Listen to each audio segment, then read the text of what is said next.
India के superhit bulletin में मैं हूँ आपके साथ श्वेता श्रीवास्तव और आपके साथ मैं हूँ दीपिका यादव। तो 1 घंटे का खबरों का हमारा सफर शुरू हो चुका है। रोज की हम दोनों एक बार फिर से आपके सामने हाजिर हैं देश दुनिया की हर बड़ी खबर लेकर। जी हाँ, तो स्टूडियो से बाहर अलग अंदाज में आपको देश और दुनिया की हर खबर पहुंचाएंगे। आपको अखबार पढ़ने की जरूरत नहीं है, हमारा ये बुलेटिन देखने की जरूरत है, क्योंकि इसमें खबरों के साथ फिटनेस की भी बात होगी।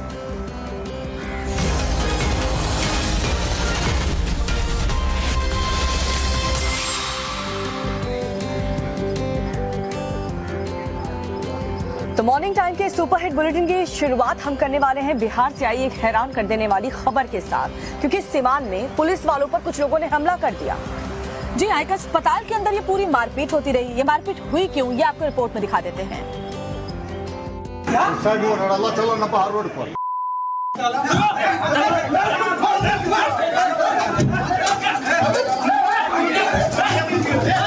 पुलिस कर्मियों पर रॉड से हमला किया जा रहा है, कुर्सियां फेंकी जा रही हैं, वर्दी वालों पर लात घूंसे थप्पड़ धक्का की सब कुछ की जा रही है।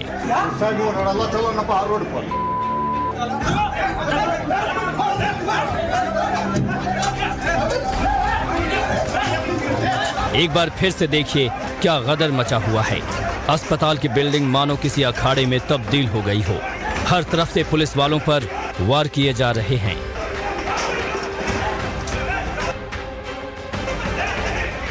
अस्पताल में हाई वोल्टेज ड्रामा की ये तस्वीरें बिहार के सिवान से सामने आई हैं, जहां शहर के एक प्राइवेट अस्पताल में मरीज की मौत के बाद जांच करने पहुंची पुलिस टीम पर हमला किया गया।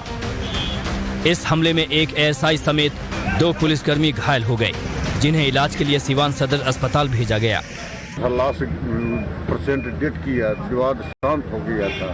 तकराबाद भागिए यहाँ कौन चीज करने के लिए है, और अच्छा रोड उठा करके रोड चलाने लगा, रोड से मारने लगा। हाँ, रोड से चला दिया, रोड लगल है। पूरा मामला तब शुरू हुआ जब सिवान नगर थाना स्टेशन में एक परिवार ने शिकायत की कि अस्पताल की लापरवाही के चलते राजमणि देवी नाम की महिला की मौत हो गई, जिसकी जांच के लिए पुलिस टीम अस्पताल पहुंची और अस्पताल और परिवार दोनों ही पक्षों का बयान ले रही थी। इसी पूछताछ के बीच पहले परिवार और अस्पताल स्टाफ में झगड़ा हुआ, विवाद बढ़ता गया और बीच बचाव में आई पुलिस पर भी अस्पताल स्टाफ ने धावा बोल दिया। धक्का मुक्की करने लगे, उसी धक्का मुक्की में उनका स्टाफ द्वारा ठीक हुआ है। तो किसके द्वारा? हॉस्पिटल के स्टाफ के द्वारा आप लोगों पे हमला किया गया है? हाँ, हॉस्पिटल के स्टाफ। फिलहाल इस मामले में सीसीटीवी फुटेज के आधार पर हमला करने वालों की तलाश की जा रही है। अस्पताल के मालिक पर भी पुलिस सख्त कार्रवाई कर रही है।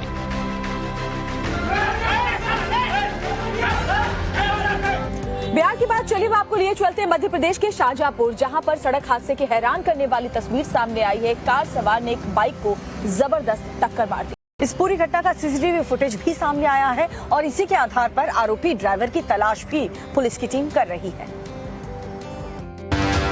रोड पर ट्रैफिक नहीं है, गाड़ियां आ जा रही हैं। वीडियो किसी हाईवे का भी नहीं है। वीडियो में चंद सेकंड्स तक सब कुछ सामान्य लग रहा है, फिर अचानक जो हुआ उसने सबके रोंगटे खड़े कर दिए। मध्य प्रदेश के शाहजहांपुर से सामने आए इस वीडियो को देखकर लग रहा है जैसे किसी रिहायशी इलाके का हो। धीमी गति से चलता हुआ एक बाइक सवार भी नजर आ रहा है। बाइक सवार शायद रोड के इस पार आने ही वाला था। स्पीड इसलिए स्लो थी कि इतने में ही पीछे से अचानक आई एक तेज रफ्तार कार ने उसे ऐसी टक्कर मारी कि वो कई फीट हवा में उछलकर कार की छत पर जा गिरा। कार की स्पीड इतनी ज्यादा थी कि जब तक कार चालक कुछ समझ पाता तब तक बाइक के पर खच्चर हो चुके थे और हवा में उछला शख्स बुरी तरह से घायल हो चुका था। घायल शख्स को फौरन भोपाल के एक अस्पताल में भर्ती कराया गया, जहां इलाज के दौरान उसने दम तोड़ दिया।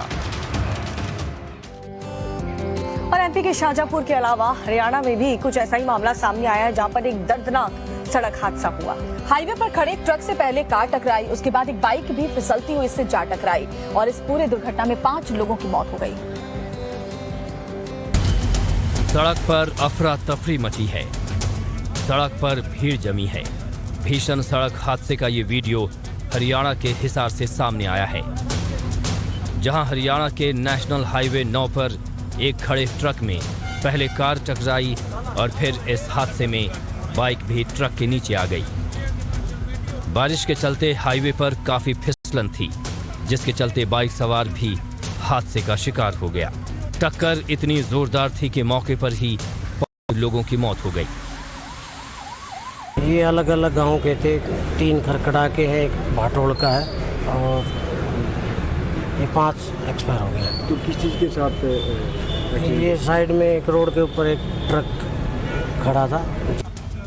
हादसा इतना भीषण था कि ट्रक से टकराई बोलेरो कार और बाइक के परखच्चे उड़ गए। हादसे में एक महिला बुरी तरह से घायल हो गई, जिसे इलाज के लिए जिला अस्पताल में भर्ती कराया गया है।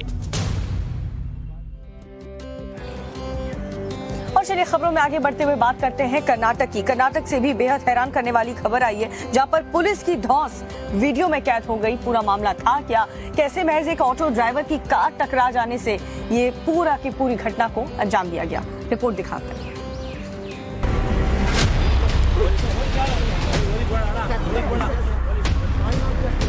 1, 2, 3 और बस गिनते जाइए। 20 पर एक ऑटो चालक पर थप्पड़ और लात घूंसों की बरसात कर रहे पुलिसकर्मी की चर्चा इन दिनों काफी हो रही है। पुलिस वाले की दबंगई का ये वीडियो कर्नाटक के मंड्या जिले से सामने आया है।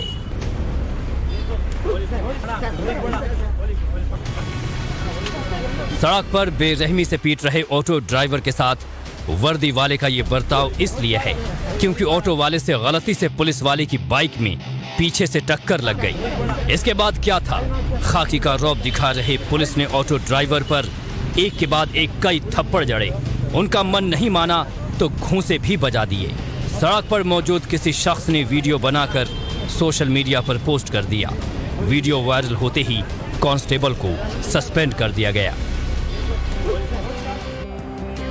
तो कर्नाटक में जहां पुलिस वालों की धौंस का वीडियो सामने आया, वहीं महाराष्ट्र से एक सरकारी बाबू की भी पोल खुली है, जहां सड़क बनाने के लिए पॉलीथिन का इस्तेमाल किया जा रहा था। जी हाँ, तरीके से महाराष्ट्र के जाला में एक ठेकेदार पर यह आरोप लगा है कि उसने पहले पॉलीथिन बिछा दी और उसके बाद वहां पर डांबर डाल दिया। पूरा मामला आप इस रिपोर्ट में देखिए।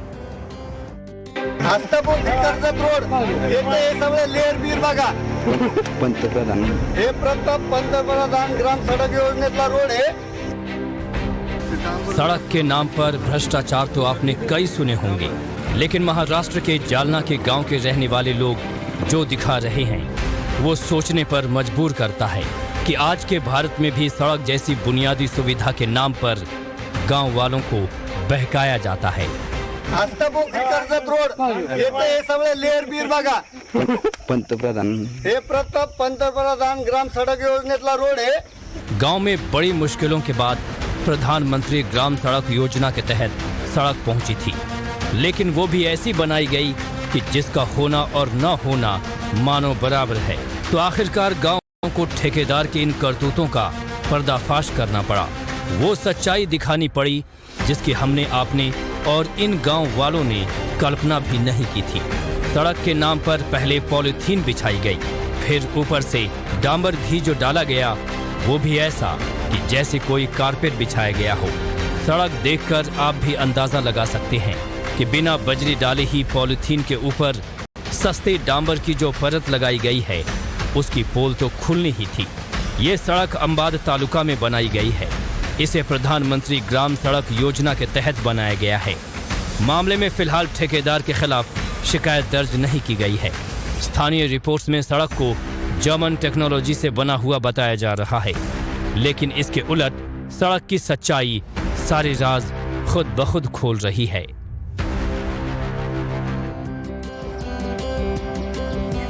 तो देश के अलग अलग राज्य के अलग अलग हिस्सों की खबरें हमने आपको दिखाई। अब आपको दिखाते हैं दुनिया की खबरें। जी हाँ, किम जोंग उन के नापाक मंसूबे कैसे हुए फेल। इसके अलावा स्वीडन के समंदर के पास रूसी जासूसी जहाज नजर आया। इसके अलावा दुनिया में क्या है, 2 मिनट में। किम जोंग का जासूसी मिशन फेल हो गया। नॉर्थ कोरिया ने जैसे ही अपना पहला जासूसी उपग्रह को लॉन्च किया, थोड़ी ही देर बाद वो येलो सी में जाकर गिरा। जापान और दक्षिणी कोरिया की सरकार ने दावा किया समंदर में इस उपग्रह का मलबा भी मिल गया है। बताया जा रहा है कि सैटेलाइट के इंजन में खराबी के कारण नॉर्थ कोरिया का ये मिशन फेल हुआ है। स्वीडन के समुद्री तट पर रूस की जासूसी व्हेल वेलुगा को देखा गया है, जिसके बाद स्वीडन ने अलर्ट जारी कर दिया है। इस व्हेल को रूसी नौसेना की ओर से जासूसी के लिए ट्रेन किया जाने की अटकलें लगाई जा रही हैं। स्वीडन के साथ नॉर्वे ने भी अपने नागरिकों को इस जासूसी व्हेल से दूर रहने की चेतावनी दी है। यूक्रेन युद्ध के बीच यूरोप में एक और टेंशन बढ़ती जा रही है। कोसोवो में सर्बिया के प्रदर्शनकारियों के हमले में नाटो के 30 सैनिक घायल हो गए। इसके बाद नाटो ने 700 अतिरिक्त सैनिकों को भेजने का फैसला लिया। नाटो के के बाद सर्बिया ने भी अपनी सेना को कोसोवो सीमा पर डिप्लॉय कर दिया। पाकिस्तान की जेल में बंद भारतीय मछुआरे बालू जेठा की मौत हो गई। मीडिया रिपोर्ट्स के मुताबिक जेठा ने अपनी सजा पूरी कर ली थी और उसे रिहाई का इंतजार था। पिछले 2 महीनों में इस तरह का ये चौथा मामला है। इस वक्त पाकिस्तान की जेल में सजा पूरी होने के बाद भी 400 भारतीय मछुआरे कैद हैं। दिल्ली स्थित पाकिस्तान हाई कमीशन का स्कूल बंद हो गया है, क्योंकि पाकिस्तान के पास स्कूल का खर्च उठाने के लिए पैसे नहीं हैं। 3 साल से स्कूल के स्टाफ को सैलरी भी नहीं मिली है। हालांकि पाकिस्तान सफाई दे रहा है कि स्कूल में बच्चों की तादाद कम हो गई थी, इसलिए स्कूल को बंद कर दिया गया। प्रधानमंत्री नरेंद्र मोदी ने गहलोत सरकार की फ्रीबीज योजना पर तंज कसा है, लेकिन खास बात तो ये है ना कि सचिन पायलट खुद ही अपनी सरकार के लिए चुनौती बने हुए। हालांकि पिछले दिनों खबर भी आई कि आलाकमान ने दोनों के विवाद सुलझाने का दावा किया है। 24 यूनिट तक तमाम प्रदेशवासियों को चाहे वो कितनी बिजली कंज्यूम करे तब भी फ्री दी जाए। चुनावी साल है, लिहाजा राजस्थान के मुख्यमंत्री अशोक गहलोत ने राजस्थान की जनता को राहत देते हुए 100 यूनिट तक की बिजली फ्री कर दी है। यानी 100 यूनिट तक की बिजली के लिए आपको 1 रुपया भी चुकाने की जरूरत नहीं है। साथ ही उन्हें स्थायी शुल्क, फ्यूल सरचार्ज और इलेक्ट्रिसिटी ड्यूटी भी नहीं देनी पड़ेगी। ये घोषणा 1 मई से लागू कर दी गई है। सीएम अशोक गहलोत ने भले ही ये घोषणा देर रात में की थी, लेकिन कल शाम को ही पीएम मोदी ने फ्रीबीज और कांग्रेस की नीतियों को लेकर कांग्रेस को कटघरे में खड़ा किया था। ऐसी गारंटियां देते हैं जिनको अगर अमल में लाया जाए तो राज्य और देश दिवालिया हो जाएगा। दुनिया में आज जो देश दिवालिया हो रहे हैं, उनकी स्थिति आप देख रहे हैं। राजस्थान में इस साल के अंत में चुनाव होने हैं। ऐसे में वहां सियासी हलचल बहुत तेज है। इस बीच राजस्थान के पूर्व डिप्टी सीएम सचिन पायलट ने एक बार फिर साफ कर दिया है कि राजस्थान सरकार को उनकी तीनों मांग माननी पड़ेंगी। दिल्ली में सब इस बातों को जानते हैं और मैं दोबारा कहना चाहता हूं कि जो मैंने इश्यूज उठाए थे, खासकर करप्शन के इश्यूज, जो व्यापक भ्रष्टाचार, यहाँ लूट मची थी भाजपा के शासन में, उस खिलाफ कार्रवाई करनी पड़ी। साफ है कि चुनाव से पहले कांग्रेस के लिए चुनौती बड़ी है और सीएम गहलोत के लिए इन चुनौतियों से निपटना आसान नहीं होगा।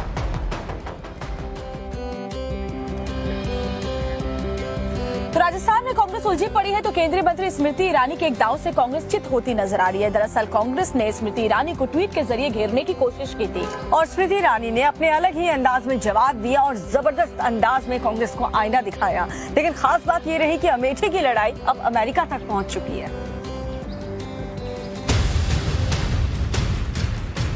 कांग्रेस के आधिकारिक ट्विटर हैंडल से केंद्रीय मंत्री स्मृति ईरानी का एक फोटो ट्वीट किया गया। इसमें उनके मंत्रालय का जिक्र था और फोटो पर लिखा था मिसिंग। कांग्रेस के इस ट्वीट का स्मृति ईरानी ने 1 घंटे के अंदर ही ट्वीट कर कांग्रेस को अपने अंदाज में न केवल जवाब दिया, बल्कि कांग्रेस नेता राहुल गांधी पर तंज भी कसा। स्मृति ने अपने ट्वीट में लिखा कि हे दिव्य राजनीतिक प्राणी, मैं अभी सिरसिरा गांव विधानसभा सलोन लोकसभा अमेठी से निकली हूं धूरनपुर की ओर। अगर पूर्व सांसद को ढूंढ रहे हो तो कृपया अमेरिका संपर्क करें। दरअसल कांग्रेस ये बताना चाह रही थी कि स्मृति कई दिनों से अपने लोकसभा क्षेत्र अमेठी नहीं गई हैं, लेकिन स्मृति बुधवार को अपने लोकसभा क्षेत्र के दौरे पर थी और उन्होंने इस ट्वीट को इसी से जोड़ दिया और राहुल गांधी पर भी निशाना साधा। बता दें कि राहुल गांधी इस वक्त अमेरिका में हैं, जहां उनके कई अलग अलग कार्यक्रम हैं। इसके पहले अमेरिका में दिए अपने संबोधन में राहुल ने बीजेपी पर लोगों को धमकाने और एजेंसियों के दुरुपयोग के आरोप लगाए थे, जिसके बाद से बीजेपी हमलावर है। आम आदमी इस देश का प्रधानमंत्री बन गया तो वो राहुल गांधी बर्दाश्त नहीं कर पा रहे हैं और उसका भाषा और जिस शैली में वो बोलते हैं उसको लोग आजकल कोई सीरियसली लेता नहीं है। और चलिए हम आपको गुजरात लिए चलते हैं, जहां पर बाबा बागेश्वर ने डेरा जमा रखा है और आज उनका दरबार आज से राजकोट में लगेगा। इससे पहले कल वो सोमनाथ मंदिर में दर्शन के लिए गए और वहां एक बार फिर से उन्होंने हिंदू राष्ट्र की बात कही। पंडित धीरेन्द्र शास्त्री आजकल गुजरात के दौरे पर हैं। अलग अलग जगह उनके दरबार लग रहे हैं।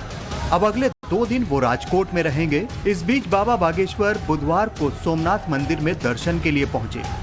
बाबा बागेश्वर ने महादेव की पूजा की, आशीर्वाद लिया। बाबा लगातार हिंदू राष्ट्र की बात करते आ रहे हैं। सोमनाथ से एक बार फिर बाबा बागेश्वर ने हिंदू राष्ट्र का मुद्दा उठाया।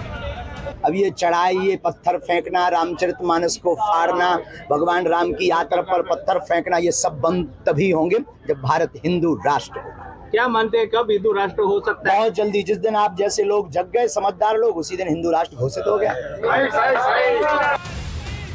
बाबा आज और कल 2 दिन अब राजकोट में रहेंगे। यहाँ के रेसकोर्स मैदान में उनके दरबार के लिए खास तैयारी की गई है।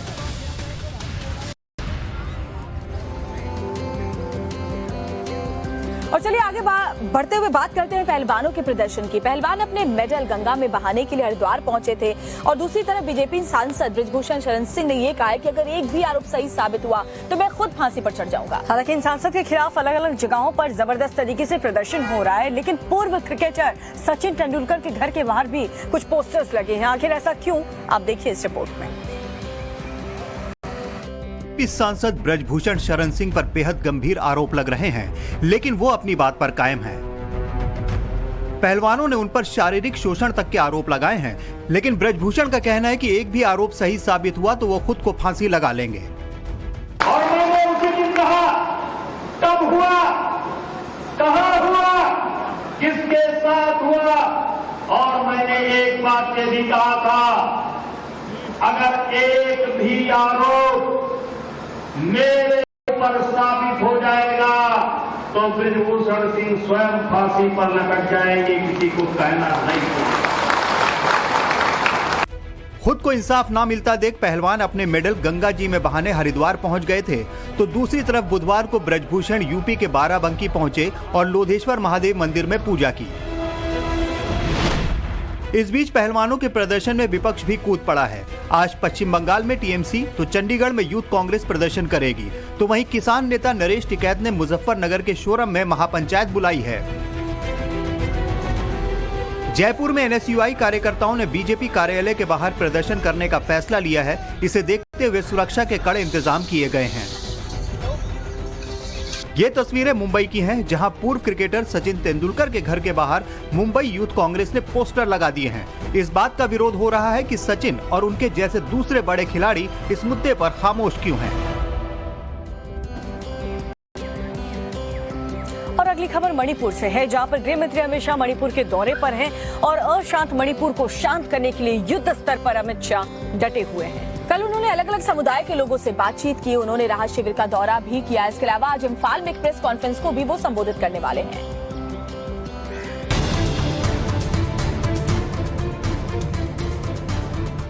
मणिपुर में शांति बहाली की कोशिशें तेज हो गई हैं। खुद गृह मंत्री अमित शाह राज्य के दौरे पर हैं। 3 मई से शुरू हुई हिंसा का दौर जारी है। कैसे सारे समुदायों को एक मंच पर लाया जाए, कैसे जो विवाद पैदा हुए हैं उनका समाधान निकाला जाए, इसे लेकर चिंतन हो रहा है। गृह मंत्री अमित शाह ने साफ निर्देश दिया है कि हिंसा को तुरंत समाप्त किया जाना चाहिए।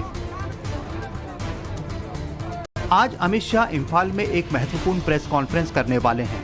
इससे पहले कल उन्होंने मोरे और कांग पोकपिक क्षेत्रों का दौरा किया। वहां उन्होंने कुकी समुदाय के लोगों से बात की। शाह ने आश्वासन दिया कि आवश्यक वस्तुओं की आपूर्ति और चुरा चांदपुर, मोरे और कांग पोकपी में आपातकालीन जरूरतों के लिए हेलीकॉप्टर सेवा सुनिश्चित की जाएगी। शाह इम्फाल के एक राहत शिविर में भी गए, मैतेई समुदाय और सिविल सोसाइटी के लोगों से मुलाकात की, राज्य में शांति कैसे स्थापित हो इस पर विचार विमर्श किया। शाह ने इम्फाल में शीर्ष अधिकारियों के साथ सुरक्षा समीक्षा की बैठक भी की। कड़े निर्देश दिए हैं कि जो भी हिंसा, आगजनी और गोलाबारी में शामिल है उन पर कार्रवाई हो।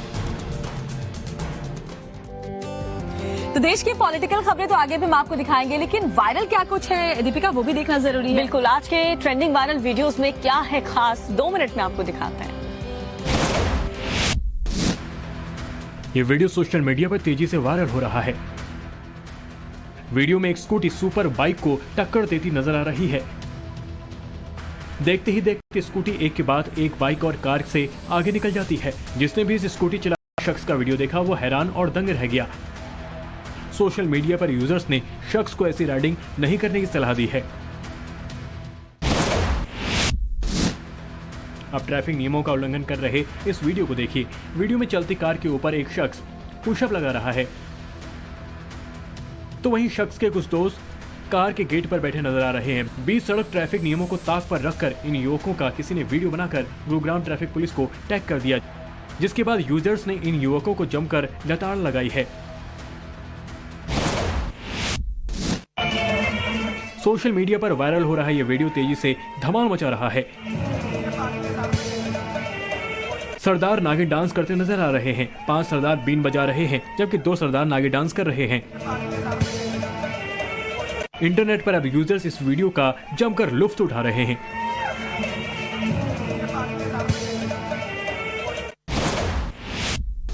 दिल्ली मेट्रो में आपका स्वागत है। सोशल मीडिया पर दिल्ली मेट्रो का ये वीडियो तेजी से वायरल हो रहा है। वीडियो में आप देख सकते हैं दिल्ली मेट्रो में कुछ लोगों ने समयपुर बदली मेट्रो स्टेशन की जगह गोवा बीच लिख चस्पा कर दिया है। इतना ही नहीं, इसका वीडियो बनाकर सोशल मीडिया पर अपलोड कर दिया है, जिसके बाद मेट्रो सफर कर रहे जिन भी यात्रियों ने इसे देखा वो बहुत चक्का रह गए। सोशल मीडिया पर वायरल इस वीडियो ने अलग ही लेवल का बवाल मचा रखा है। वीडियो में आप देख सकते हैं कि ऑटो ड्राइवर ने गर्मी से बचने के लिए देसी जुगाड़ निकाला है। ऑटो के पीछे कूलर बांधकर ऑटो ड्राइव कर रहा है ताकि गर्मी से राहत मिल सके। इस वीडियो को देखने के बाद यूजर्स फनी कमेंट्स किए जा रहे हैं। और अब खबर राजधानी दिल्ली से। जी हाँ, जिससे एक ऐसी खबर आपको दिखाएंगे जिसने दिल्ली को दहला दिया है। खबर कृष्णानगर से है, जहां पर डबल मर्डर से पूरे इलाके में दहशत फैल चुकी है। दरअसल एक घर के अंदर एक माँ और बेटी की लाश मिली। क्यों उनकी हत्या की गई, क्या अब तक खुलासे हुए इसको लेकर, ये सब कुछ इस रिपोर्ट में देखिए। ये पूर्वी दिल्ली का कृष्णानगर इलाका है। इस घर के बाहर पुलिस की मौजूदगी ये बताने के लिए काफी है कि कोई संगीन अपराध हुआ है। इस घर के अंदर डबल मर्डर हुआ है। पुलिस को घर के अंदर से मां बेटी के शव मिले हैं। घटना कृष्णानगर के ई ब्लॉक की है। यहां एक फ्लैट से आ रही बदबू के बाद आसपास के लोगों ने पुलिस को सूचना दी थी। पुलिस के मुताबिक हत्या कुछ दिन पहले हुई थी, क्योंकि शवों की हालत खराब हो रही थी। अब तक की छानबीन में ये सामने आया है कि हो सकता है कि जिसने हत्या की वो जान पहचान का हो। उम्र 64 साल और लगभग 30 साल है। और इसमें जो हमें प्राइम फेसी जो पता चला, इसमें जो एंट्री है इसमें डबल लॉक सिस्टम था, उसके थ्रू एंट्री की गई है। प्राइम फेसी हमें फ्रेंडली एंट्री लग रही है। हम हर तरीके से केस को इन्वेस्टिगेट कर रहे हैं। मृतकों की शिनाख्त हो चुकी है। 64 साल की राजरानी और 30 साल की जिन्नी को किसने मारा और क्यों मारा, पुलिस इसकी पड़ताल कर रही है। फॉरेंसिक जांच भी की जा रही है। सीसीटीवी फुटेज भी चेक किए जा रहे हैं कि कातिल के बारे में कोई सुराग मिल सके। तो देश दुनिया की खबरों के साथ ही हम आपको लगातार ब्रेकिंग न्यूज भी बताते रहते हैं। तो अभी जो ब्रेकिंग न्यूज आ रही है वो क्या है दीपिका? बड़ी खबर जम्मू कश्मीर से आ रही है, जहां पर सांबा सेक्टर में घुसपैठ की कोशिश को नाकाम हमारी सेना ने, हमारी सुरक्षा बल ने कर दिया है। घुसपैठिए को मार भी गिराया। तो बड़ी खबर, सर्च ऑपरेशन पूरे इलाके में जारी है। पूरे इलाके को कॉर्डन ऑफ किया गया है। जम्मू कश्मीर से इस वक्त बड़ी खबर, सांबा सेक्टर में घुसपैठ की कोशिश को नाकाम किया गया है। एक घुसपैठियों को मार गिराने की भी जानकारी मिल रही है और पूरे इलाके की फिलहाल घेराबंदी कर ली गई है। कॉर्डन ऑफ किया गया है पूरे इलाके को। तो बड़ी खबर, घुसपैठ की जो नाकाम कोशिश की जा रही थी आतंकियों की तरफ से, वो नाकामयाब की गई। एक घुसपैठियों को बताया जा रहा है सुरक्षा बल के जवानों ने मार गिराया है। तो देखिए, हालांकि अभी भी सुरक्षा बलों की तरफ से पूरे इलाके में सर्च ऑपरेशन अभी भी चल रहा है। वहां पर हो सकता है कि कुछ और लोगों के छिपे होने की भी आशंका है। और चलिए खबरों में आगे बढ़ते हुए बात करेंगे साक्षी मर्डर केस की, जिसमें साहिल की रिमांड आज खत्म हो रही है और पुलिस की यही कोशिश रहेगी कि एक बार फिर से साहिल को रिमांड पर लिया जाए। और इस बीच लोगों में जबरदस्त आक्रोश है। लोग कड़ी से कड़ी सजा की मांग साहिल के लिए कर रहे हैं। और इस बीच शाहबाद डेयरी इलाके में कल एक मशाल जुलूस भी निकाला गया है।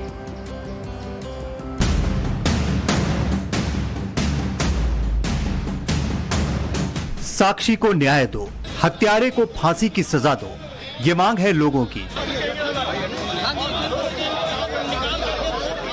दिल्ली के शाहबाद डेयरी इलाके में देर रात एक बड़ा जुलूस निकाला गया। सैकड़ों लोग हाथों में मशालें, टॉर्च और मोमबत्ती लेकर इसमें शामिल हुए। इन लोगों की मांग थी कि साक्षी के हत्यारे साहिल को कड़ी से कड़ी सजा मिले। उसे सजाए मौत देने की मांग हो रही है।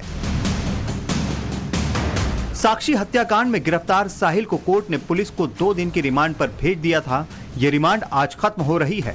आज फिर साहिल की कोर्ट में पेशी होनी है। सूत्रों की माने तो पुलिस एक बार फिर रिमांड की मांग करेगी, क्योंकि हत्या में इस्तेमाल हथियार अभी तक नहीं मिला है। पुलिस ये भी पता लगाने की कोशिश कर रही है कि साहिल ने हथियार कब और कहां से खरीदा। क्या साहिल का इरादा किसी और को भी मारने का था? ये भी एक सवाल है जिसका जवाब पुलिस जानना चाह रही है। रविवार 28 मई की रात सरेरात साहिल ने साक्षी की चाकुओं से गोदकर और फिर पत्थर मार मार कर हत्या कर दी थी। इसके बाद वो फरार हो गया था और बुलंदशहर से पकड़ा गया था।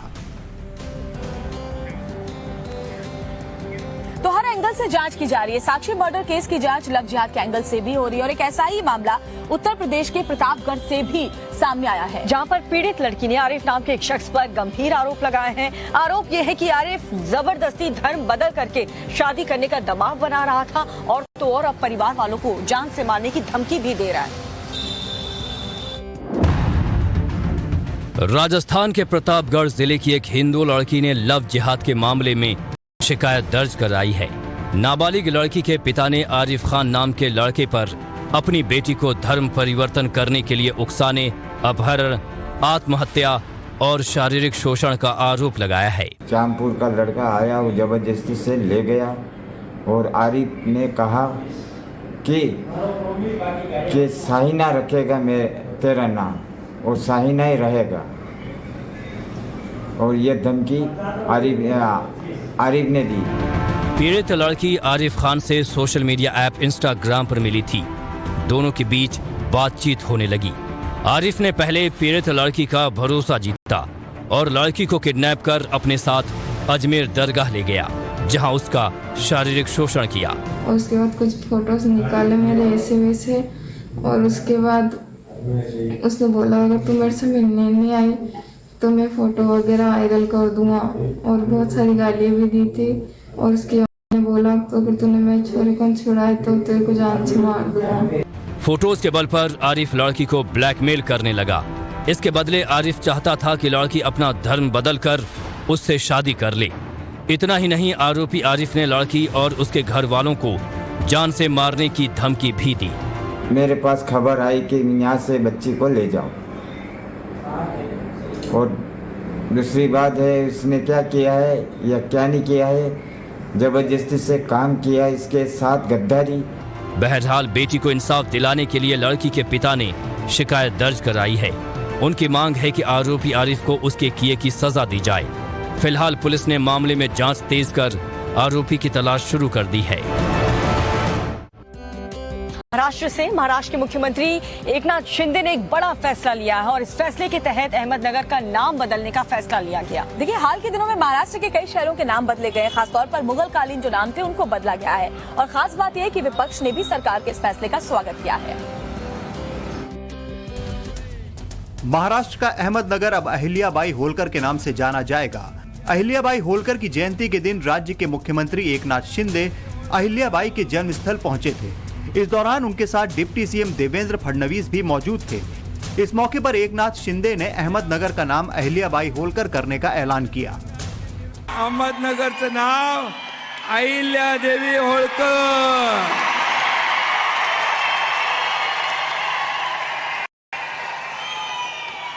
हे आपण करण्याचा राज्य सरकारने निर्णय घेतलेला आहे। सबसे चौंकाने वाली बात यह है कि विपक्ष ने भी महाराष्ट्र सरकार के इस फैसले का स्वागत किया है। अहमदनगर जिले का पुण्य श्लोक अहिल्यादेवी होळकर नाम उन्होंने रखा है, इसका हम स्वागत करते हैं। बता दें कि अहिल्याबाई होलकर का जन्म अहमदनगर जिले के चौंडी गांव में एक मराठी परिवार में हुआ था और बाद में वो मालवा राज्य की रानी बनी थी। ये कोई पहला मौका नहीं है जब महाराष्ट्र में शहरों के नाम बदले गए हैं। इसके पहले औरंगाबाद का नाम बदलकर छत्रपति संभाजी नगर और उस्मानाबाद का नाम बदलकर धाराशिव किया गया था। और देश की टॉप खबरों के बाद अब वक्त हो चला एंटरटेनमेंट की बड़ी खबरों का। जी हाँ, जिसमें सारा अली खान ने महाकाल के दरबार में मत्था टेका और साथ ही करीना कपूर को सोशल मीडिया पर ट्रोल क्यों किया जा रहा है। 2 मिनट के अंदर दिखाते हैं आपको बॉलीवुड की बड़ी खबरें। एक्ट्रेस सारा अली खान ने उज्जैन के महाकाल मंदिर में मत्था टेका। सारा अली इस दौरान भस्म आरती में शामिल हुई। मंदिर परिसर के अंदर एक्ट्रेस सारा भक्ति भाव में लीन नजर आई। बता दें कि सारा की अपकमिंग फिल्म जरा हट के जरा बच के 2 जून को बॉक्स ऑफिस पर रिलीज होने वाली है और फिल्म की कामयाबी के लिए सारा महाकाल के दरबार में पहुंच गई।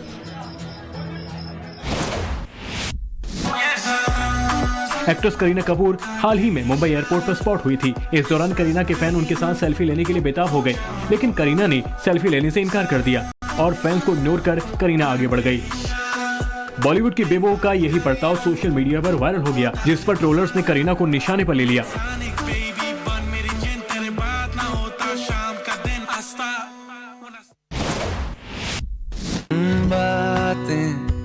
कियारा आडवाणी अपनी लग्जरी कारों को लेकर एक बार फिर चर्चा में है। एक्ट्रेस ने एक और नई कार खरीदी है। इस गाड़ी की हर तरफ चर्चा हो रही है। आपको बता दें कि कार की कीमत करीब 3 करोड़ के आसपास बताई जा रही है। कियारा की इस खूबसूरत कार पर फैंस तरह तरह के कमेंट्स कर रहे हैं।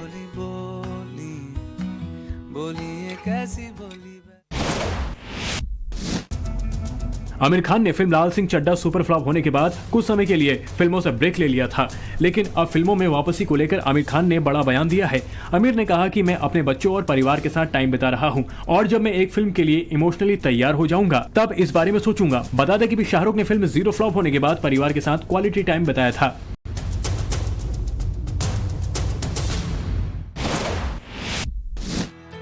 बॉलीवुड के गलियारों में एक बड़ी खबर सामने आ रही है। बता दें कि मूवी डांसिंग डैडी में अब सलमान खान नजर नहीं आएंगे। जानकारी के मुताबिक पहले ये फिल्म सलमान खान को ऑफर हुई थी, जिसे सलमान ने ठुकरा दिया है। अब खबर यह है कि रेमो डिसूजा इसके लिए अभिषेक बच्चन को चुना है।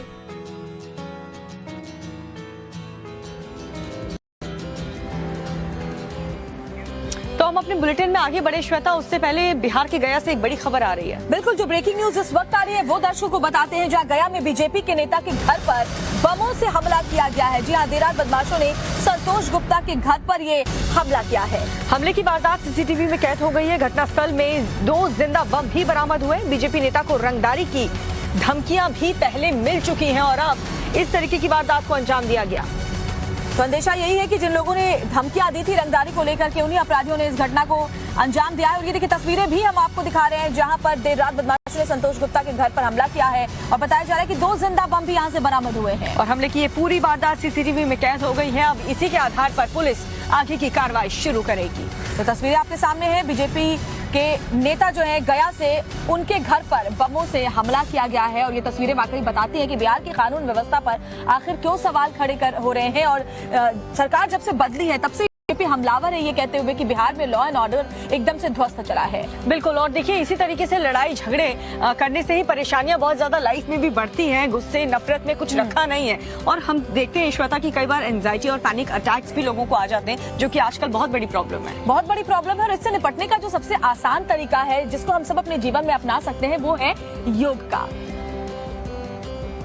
नमस्कार, एक बार फिर से आप सभी का स्वागत है हमारे इस योगा सेगमेंट में। आपके साथ मैं दीपिका और मेरे साथ योगिनी सोनम इस वक्त हमारे साथ जुड़ चुकी हैं। आज हम बात करने वाले हैं बेहद खास प्रॉब्लम के बारे में। मुझे लगता है हर दूसरे आदमी को ये प्रॉब्लम हो रही है। हम जिक्र करेंगे एंग्जाइटी और उससे बाद जो पैनिक अटैक्स आते हैं, इस प्रॉब्लम के सोल्यूशन के बारे में सोनम हमें बखूबी आज बताएंगी। देखिए, आजकल मेंटल हेल्थ इतनी बड़ी प्रॉब्लम बन गई है ताकि हम पैनिक अटैक, एंजाइटी, इन सब के बारे में आम भाषा में भी बात करने लग गए हैं, यानी ये समस्या आम बन चुकी है। तो देखिए इसमें क्या होता है, जब भी आपको एंजाइटी होता है, हमारे ब्रीदिंग बढ़ जाती है, हमारा हार्ट रेट बढ़ जाता है, हमारा ब्लड प्रेशर बढ़ जाता है। तो बेसिकली अगर आप इन सिस्टम्स को काम डाउन कर लेंगे तो आपका एंजाइटी वैसे भी कम हो जाएगा, और एंजाइटी कम हो तो पैनिक अटैक तो आएगा ही नहीं। और बिल्कुल सही कहा। और जैसा कि काफ़ी लोग होते हैं जो एंजाइटी और पैनिक अटैक्स के दौरान उसे हल करने के लिए उसके सोल्यूशन के तौर पर जल्दी से दवाइयाँ ले लेते हैं। दवाइयों का सहारा आप आज से बिल्कुल बंद कर दीजिए, क्योंकि सोनम आज जो आपको योगासन बताने वाली उससे आप अपनी एंजाइटी की प्रॉब्लम से तुरंत निजात पा लेंगे। चलिए ऐसे कुछ योगासन करते हैं जो आपके नर्वस सिस्टम को काम डाउन कर देगा, आपका एंजाइटी कम करेगा और पैनिक अटैक तो फिर आएगा ही नहीं। चलिए पहला आसन शुरू करते हैं। तो आप सिंपल क्रॉस लेग में भी बैठ सकते हैं, या फिर आपसे बन पाए तो आप पद्मासन लगा लीजिए। और अगर आपके घुटने में दर्द हो, कोई चोट हो, तो आप पद्मासन को अवॉइड कर सकते हैं। सबसे इम्पोर्टेंट है कि हमें अपने नर्वस सिस्टम को रिलैक्स करना है, तो ये आसन हम लोग अपने ब्रीदिंग के साथ करेंगे। तो चलिए हम इसी आसन को उस तरीके से करते हैं कि आपका टेंशन भी उससे दूर होने लगेगा। तो जब भी ट्रेडिशनल तरीका है योगासन करने का कि आप आंख बंद करके योगासन करते हैं, ताकि आपका ध्यान आपकी तरफ जाए, आपकी ब्रीदिंग की तरफ जाए और देखिए ये आसन आपको मैजिक की तरह काम करने लगेंगे। शुरू करें, चलिए आंखें बंद कर लीजिए, दोनों हाथों को साइड में करें, लंबी गहरी सांस लेते हुए दोनों हाथों को ऊपर लेकर जाएं, राइट हाथ को नीचे रखें और लेफ्ट हाथ को राइट तरफ लेकर जाएं। अपनी आंखों को बंद करें, अपने माथे को रिलैक्स करें और कम से कम 10 सेकंड यहीं पर बने रहें। सांस लेते हुए वापस आ जाएं, सांस छोड़ते हुए लेफ्ट हाथ को नीचे रखें और राइट हाथ को लेफ्ट तरफ लेकर जाएं और कम से कम 10 सेकंड बने रहें। आपको ध्यान रखना है कि आपकी आंखें रिलैक्स हों, आपका माथा रिलैक्स हो, आईब्रोज को रिलैक्स करें, पूरे फेस को रिलैक्स करें और ब्रीदिंग को थोड़ा हल्का गहरा रखें। आप सांस लेते हुए वापस आ जाएं, अपने दोनों हाथों को नीचे रखें और धीरे से अपनी आंखों को खोलें, हल्की सी स्माइल बनाए रखें। ये सच में काम करता है, आप लोग भी ज़रूर करके देखिएगा। आप अपने अंदर, अपने मन के अंदर बहुत ज़्यादा शांति को महसूस करेंगे। आप भी अगर हर रोज़ करेंगे तो आप भी इस सुकून को, इस रिलैक्सेशन को हर दिन फील कर पाएंगे। चलिए दूसरा आसन करते हैं। दूसरे आसन को बोलते हैं बालासना। तो आपको योगा मैट पे इस तरह वज्रासन में बैठ जाना है। देखिए आज हम जितने आसन करने वाले हैं उसमें ज़बरदस्ती नहीं करनी है, जल्दी नहीं करनी है, रिलैक्स करना है। सारा खेल आपके सांसों का है। दोनों हाथों को साइड में करिए, सांस लेते हुए दोनों हाथों को ऊपर लेकर जाएं, ज़्यादा से ज़्यादा शरीर को खींचे और सांस छोड़ते हुए धीरे धीरे नीचे आ जाएं और अपना माथा ज़मीन से लगा दें। दीपिका आप ऐसी रहिए। तो आपको कम से कम 10 सेकेंड स्टार्टिंग में, या अगर आपको एंजाइटी या डिप्रेशन हो रहा है तो आप कम से कम इस आसन में 1 मिनट रह के रहिए।